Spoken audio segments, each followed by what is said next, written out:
দমদম স্টেশনে কোনোদিন গেছেন? দমদম জাংশন, উত্তর শহরতলির অর্থাৎ শিয়ালদা লাইনে দমদম হচ্ছে একটা জাংশন, যে জাংশন থেকে কখনো বনগাঁ যাবেন, বসিরহাট যাবেন, বা গেদে লোকাল যাবে, আবার সেখান দিয়ে ব্যারাকপুর, কৃষ্ণনগর, নৈহাটি, শান্তিপুর সমস্ত ট্রেন যাবেন। সব থেকে জনবহুল স্টেশন শিয়ালদা স্টেশনের পর দমদম। সেই দমদম নিয়ে আজকে এলাম সন্ময় স্পিক্সে কিছু কথা বলার জন্য। আপনারা যারা আমাদের সন্ময় স্পিক্সের দর্শক, কেউ যদি কোনো দিন ওই রুট দিয়ে গিয়ে থাকেন, কিংবা দমদম ধরুন মেট্রোতে এসে, মেট্রোর জাংশনটা হচ্ছে দমদম, অর্থাৎ মেট্রো রেল থেকে নেমে আপনি দমদম স্টেশনের মধ্যে ঢুকবেন, ফলে সেই দমদম থেকে আপনি ব্যারাকপুর যেতে পারেন, নৈহাটি যেতে পারেন, শান্তিপুর যেতে পারেন, কৃষ্ণনগর যেতে পারেন, দূরপাল্লার যে কোনো জায়গায় যেতে পারেন, আবার বনগাঁ লাইনের বনগাঁর দিকেও যেতে পারেন, আবার শিয়ালদার দিকেও চলে যেতে পারেন। সেই দমদম স্টেশনে এমন একটা ঘটনা ঘটলো যেটা নিয়ে মানুষকে জানানো দরকার। আমি সৌগত রায়ের ছবিটা আজকে কভার পেজে ব্যবহার করলাম কেন জানেন? কতটা দুঃখের, কতটা দুর্ভাগ্যের, কতটা লজ্জার। আপনি ধরুন সৌগত রায়কে ভোট দিয়ে নির্বাচনে জিতেছেন, আপনি দমদম লোকসভা কেন্দ্রের, ধরুন আপনি একজন ভোটার। আপনি যদি ভোটার নাও হয়ে থাকেন, তিনি তো সাংসদ, তিনি এই বাংলার সাংসদ। 2009, 2014, 2019, 2024 চারবার নির্বাচিত হয়ে সংসদে গেছেন। সেই মানুষটি কি কারবার করেছেন এটা আপনাদের জেনে রাখা দরকার। তথাকথিত মেন স্ট্রিম মিডিয়া এগুলো নিয়ে মুখ খুলে না, কোনো কথা বলে না। তথাকথিত ইলেকট্রনিক্স মাধ্যম এই বিষয়গুলো নিয়ে একটি শব্দ উচ্চারণ করে না, কিন্তু আমাদের মনে হয়েছে সন্ময় স্পিক্সে আপনাদের কাছে এই কথাগুলো বলা দরকার। আমি কেন আজকে বলছি জানেন? গত কয়েকদিন ধরে একটা ঘটনা ঘটছে। রেল পুলিশের তরফ থেকে, রেল কর্তৃপক্ষের তরফ থেকে দমদম স্টেশন সংলগ্ন যে হকার রয়েছে, সেই হকারদের ডিসপার্স করার জন্য, উচ্ছেদ করার জন্য তারা নোটিফিকেশান করেছে। মানুষের চলাচলের অসুবিধে হচ্ছে, যানবাহনের অসুবিধে হচ্ছে, অর্থাৎ সেখান দিয়ে যখন মানুষ দমদম মেন রোড থেকে, নাগের বাজার থেকে বা দমদম স্টেশনের দিক থেকে ঢুকছেন, তাদের অসুবিধে হচ্ছে। এমনকি রেল স্টেশনের ওপরে যেভাবেই হকাররা বসে রয়েছেন, তাতে অসুবিধে হচ্ছে। ফলে তাদের সরে যাওয়ার জন্য দমদম রেল কর্তৃপক্ষ তাদের নোটিফিকেশানটা করেছে। এখন প্রশ্নটা হলো, এরা যাবে কোথায়? যে প্রশ্নটা নিয়ে রাজ্য সরকার যখন হকার এভিকশন করছেন সেটা নিয়ে প্রশ্ন হয়েছিল, এটা নিয়েও স্বাভাবিকভাবে প্রশ্ন থাকতেই পারে, এবং তাদের রিপ্লেসমেন্টের কথা হতে পারে, আলোচনা হতে পারে, তার বিকল্প ব্যবস্থা হতে পারে। কয়েকদিন আগে আরপিএফের অফিসের সামনে তৃণমূলপন্থী রেলের হকার ইউনিয়ন সভা করলেন, এবং সেই সভায় সৌগত রায় বক্তব্য রাখলেন। সেখানে রেল কর্তৃপক্ষের, আরপিএফ কর্তৃপক্ষের সঙ্গে ফোনে কথা বললেন যে বিকল্প ব্যবস্থা না পর্যন্ত এদের যেন সরানো না যায়। গত পরশু দিন ছিল তাদের সরানোর নির্দিষ্ট দিন। শেষ পর্যন্ত আরপিএফকে সিদ্ধান্ত প্রত্যাহার করে থামতে হয়। তার কারণ, সেখানে এসে হাজির হন রেলের সব ট্রেড ইউনিয়ন নেতারা, মানে তৃণমূল কংগ্রেসের ট্রেড ইউনিয়ন নেতারা। সোমনাথ শ্যাম আপনারা জানেন, তিনি বিধায়ক এবং তিনি ডাকাবুকো নেতা, ফলে তিনি এসে হাজির হন এবং আরও ট্রেড ইউনিয়ন নেতারা হাজির হন। কাউকে উচ্ছেদ করতে দেওয়া যাবে না। ফলে আলটিমেটলি হকার উচ্ছেদ হলো না, হকার সরানো হলো না। দমদম স্টেশনে 173 জন, 5টা প্ল্যাটফর্ম মিলিয়ে 173 জন অফিসিয়াল হকার আছে, আনঅফিসিয়াল সংখ্যা আরও অনেক বেশি। দ্বিতীয়ত হচ্ছে, স্টেশনে ঢোকার মুখে আছে 150 জন হকার।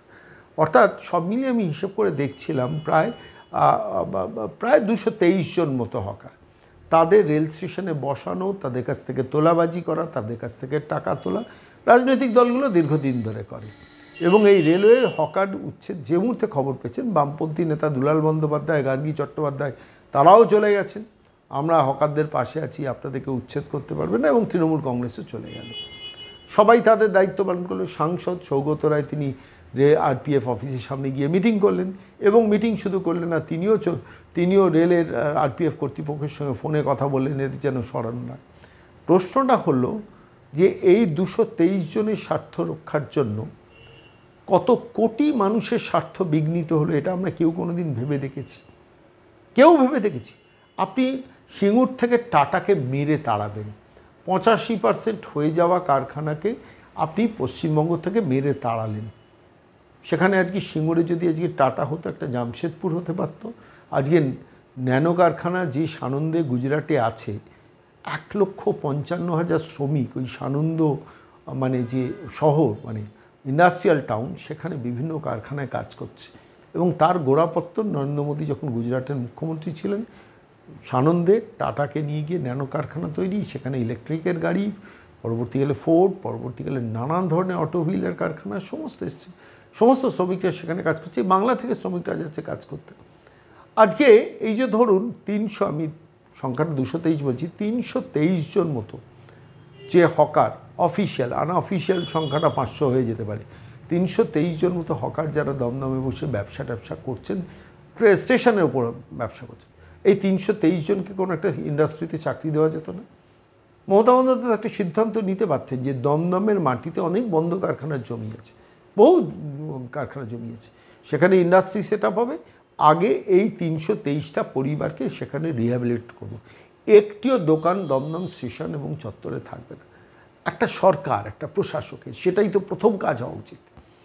যে আমি ঠিক আছে, আমি হকার উচ্ছেদ করলে তাদের জীবন জীবিকা নিয়ে আমি খেলতে চাই না, রেল যখন তাদের পরিষ্কার করতে চাইছে তখন তাদের আমি একটা ইন্ডাস্ট্রিয়াল জোন করে দিই, এবং সেই ইন্ডাস্ট্রিয়াল জোনে সেখানে কারখানায় চাকরি করবে, অথবা একটা হকার্স মার্কেট করে দিই, কোনো একটা অব্যবহৃত জমি সরকার অধিগ্রহণ করুক, করে একটা ইন্ডাস্ট্রিয়াল জোন করে সেখানে 323 কেন, আপনি 3023 জন হকারের জন্য একটা হকার্স মার্কেট করতে পারেন।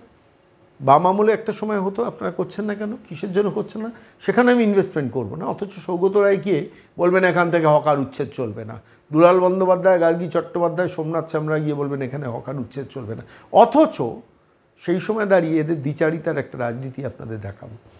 আমার হাতে ভিডিওটা এসছে, কোনো একটি নির্দিষ্ট নিউজ চ্যানেলটা করেওছে, সেই ভিডিওটা একটা ছোট্ট অংশ দেখাচ্ছি। সেখানে নাগেরবাজার ফ্লাইওভারের ওখান থেকে সমস্ত হকার উচ্ছেদ হচ্ছে, বুলডোজার দিয়ে হকার উচ্ছেদ হচ্ছে, সেই ভিডিওটা আমাদের হাতে এলো।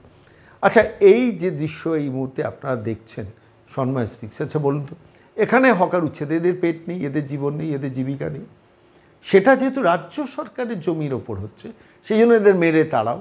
এরা যেহেতু তৃণমূলটা হয়তো করে না সেই জন্য মেরে তাড়াও। আর ওই দমদম স্টেশনে যারা বসে রয়েছে তারা তৃণমূলের ঝান্ডা নিয়ে নিয়েছে, সুতরাং তাদের রেখে দাও। আলটিমেটলি ক্ষতি হচ্ছে কার? লক্ষ লক্ষ মানুষ দমদম স্টেশন দিয়ে যাওয়া আসা করে, প্রতিদিন হাজার হাজার মানুষ যান, মানে কি জীবন বিপন্ন করে, কি রিস্ক নিয়ে ওখান দিয়ে যাওয়া আসা করেন। এদের কথা ভাবলেন না? মমতা বন্দ্যোপাধ্যায় ছেড়ে দিন, মমতা বন্দ্যোপাধ্যায় এত ভাবনার চিন্তার জায়গা নেই। সৌগত রায় ভাবলেন না, সোমনাথ শ্যাম ভাবলেন না, দুলাল বন্দ্যোপাধ্যায়, গার্গী চট্টোপাধ্যায়রা ভাবলেন না? এদের জীবনটা জীবন নয়, ওই 323 জনের জীবনটা জীবন। তাদের তো চাকরি আপনারা দেননি, তাদের তো কর্মসংস্থানের জায়গা দেননি। আমি হকারদের কোনো দোষ দিই না, এই হকারদের বসিয়েছে হয়তো তৃণমূল কংগ্রেস কিংবা সিপিএম, কেউ বহুদিন ধরে, কেউ কিছুদিন ধরে। কিন্তু রেল স্টেশন ফাঁকা হওয়াটা উচিত, জনস্বার্থে রেল স্টেশন ফাঁকা উচিত। একটা ফুটপাতে একজন হকার বসার থেকেও একটা রেল স্টেশনে একজন হকার বসাটা আরও মারাত্মক ক্ষতিকারক, কারণ সেই জায়গাটা পরিসর ছোট হওয়ার ফলে যে কোনো মানুষ যে কোনো সময় রেল লাইনে পড়ে যেতে পারেন, ট্রেনের চাকার সামনে পড়ে যেতে পারেন, জীবন বিপন্ন হতে পারে। এদের কথা ভাবনার জন্য সৌগত রায়ের সময় নেই, এদের ভাবনার জন্য তো সোমনাথ শ্যামদের, তো এরা তো আর রাজনীতিবিদ না, এরা প্রফেশনাল পলিটিশিয়ান, তো ফলে তাদের সময় নেই। দুলাল বন্দ্যোপাধ্যায়দের সময় নেই, গার্গী চট্টোপাধ্যায়দের সময় নেই, সৌগত রায়ের তো সময় নেই বলবো কেন, গেছেন তো আরপিএফের অফিসের সামনে গিয়ে আবার ফোন করে বলেছেন, হ্যাঁ শুনুন আমি এমপি সৌগত রায় বলছি, এদের যেন এখন বিকল্প ব্যবস্থা না হলে হকার উচ্ছেদ যেন না করা যায়। আরে হকারগুলো তো পশ্চিমবঙ্গের মানুষ, রেলের মানুষ তো নন, পশ্চিমবঙ্গের মানুষের তাদের জীবন জীবিকা দেওয়ার দায়িত্ব তো রাজ্য সরকারের। কারখানার জমিগুলোকে তো মাল্টি স্টোরি বিল্ডিং করেছেন, প্রমোটিং করেছেন, কারখানার কিছুটা অবশিষ্ট জমিগুলোকে নিয়ে এদের জন্য রিহ্যাবিলিটেশন প্রোগ্রাম করা যায় না? যেভাবে হাতিবাগানের সমস্ত হকারদের জন্য একটা বড় মাল্টি স্টোরিড 10তলা বিল্ডিংয়ের হকার্স মার্কেট করা যায় না? এন্টার শ্যামবাজার থেকে হাতিবাগান পরিষ্কার পরিচ্ছন্ন করে দেওয়া যায় ফুটপাত। ভাববে কে, করবে কে? মামাটি মানুষের সরকার শুধু তোলাবাজি করতে ব্যস্ত, মামাটি মানুষের সরকারের নেতারা সমস্ত সাইকেল থেকে স্করপিওতে চড়তে ব্যস্ত, লক্ষ হাজারপতি থেকে কোটিপতি হতে ব্যস্ত, ফলে তো আলটিমেটলি এই অবস্থা হবে। আমি শুধু ভাবছিলাম আজকে এই প্রতিবেদনটা, বিশেষ প্রতিবেদন করলাম, শুধু দমদম স্টেশনে যদি আপনারা কেউ না গিয়ে থাকেন, আপনারা একটু দমদম স্টেশনে কোনো দিন ভিড়ের সময় যাবেন, অফিস টাইমে যাবেন, বিকেল 5টার পর যাবেন, দুপুরবেলা ছেড়ে দিন, বিকেল 4টে-5টার পর যাবেন। মেট্রো রেল থেকে যখন মানে যাত্রীরা এসে হকার স্টেশনে দাঁড়ায় তাদের বাড়ি ফেরার গন্তব্যস্থলে ফেরার জন্য কি মারাত্মক পরিস্থিতি হয় আপনারা জানেন না, আমি নিজে ভুক্তভোগী বলে জানি। কত মানুষ ট্রেনে উঠতে পারেন না, ছোট্ট প্ল্যাটফর্মের পরিসর, তার মধ্যে হকারদের গাদাগাদি। আমি আবার বলছি, আমি হকারদের দোষ দিই না, তাদের জীবন আছে, পরিবার আছে, জীবিকা আছে। একটার পর একটা সরকার পশ্চিমবঙ্গে এসছে, কিন্তু এদের এই পরিবারগুলোকে কর্মসংস্থানের ব্যবস্থা করেনি, তাই তারা ওখানে মাথা গুঁজেছেন। কখনো সিটুকে ধরেছেন, কখনো আইএনটিটিউসিকে ধরেছেন, কখনো সিপিএমকে ধরেছেন, কখনো তৃণমূলকে ধরেছেন, ধরে ওখানে বসে পড়েছেন এবং চিরস্থায়ী বন্দোবস্ত, উঠতে দেবো না। তো তাহলে আপনি নাগের বাজারগুলোকে তুলছেন কেন? তাহলে আপনি কলকাতার বিভিন্ন অঞ্চলে, বারাসাতে আপনাদের দেখিয়েছিলাম, দেখেছেন বারাসাতে, সেই বারাসাতে আপনারা তুলতে গিয়েছিলেন কেন? হঠাৎ তুলতে গিয়েছিলেন কেন? তাদের পেট আছে, জীবন জীবিকা আছে, তাদের বিকল্প ব্যবস্থা করে তোলেনি কেন? নাগের বাজারে যে দৃশ্য আপনাদের কাছে দেখালাম, নাগের বাজারের, আমি আমার ক্যামেরাম্যানকে বলবো যে আগে বারাসাতের কয়েকটা ছবি একটু দেখাই, যেগুলো আপনাকে এর আগের দিন দেখিয়েছি। আপনারা দেখছেন বারাসাতে কীভাবে হকার উচ্ছেদ হচ্ছে, আপনারা দেখুন এবার নাগের বাজারে কীভাবে হকার উচ্ছেদ, তার দৃশ্যটা আপনারা দেখুন।